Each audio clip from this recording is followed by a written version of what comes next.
Hello, আমরা এসেছি বিয়ে করতে। এটা আমাদের বর, আমাদের বন্ধুর আজকে বিয়ে। সবাই তার জন্য দোয়া করবেন। হ্যাঁ, আমার বন্ধুর এটা দ্বিতীয় বিয়ে। হ্যাঁ, এই যে আমার বন্ধুর শ্বশুর বাড়ি। আমরা এখনই ঢুকবো খেতে। হ্যাঁ, আমরা সবাই এসেছি ভ্যান নিয়ে। এই যে এটা আমাদের গাড়ি। বরকে একটু বসাই দিব নাকি?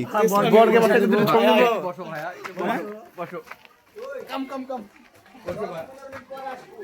দেখেন টেসলা নিউ মডেল আমাদের বর অনেক সুন্দর আছে। যাওয়ার সময় এই পাশে ভাই, ওই পাশে ভাবি, আমরা যাব। এই গাড়ি চালক যে আমাদের বীরশ্রেষ্ঠ দেশের সন্তান। এই যে ড্রাইভার, এটা আমাদের। হ্যাঁ, আমরা সবাই এসেছি। আমরা গাড়িতে আমরা কলকাতা ওই মাঝে মাঝে ভাঙা রাস্তা তো আমরা ঠেলতে নিয়ে এসেছি। আমরা ঠেলেছি। সবাই দোয়া করবেন আমাদের জন্য। হ্যাঁ, সবাই এর জন্য চুদলিং। হ্যাঁ ভাই, সবাই আমার বড় ভাইয়ের জন্য দোয়া করবেন। সেলফি, এই যে সেলফি, এই যে সেলফি। হ্যাঁ, আবার সেলফি, এই সেলফি। সবাই সেলফি কও, সেলফি। ঠিক আছে, ব্লগ আজকে পর্যন্ত শেষ। খাওয়া দাওয়ার ব্লগ দিব আবার।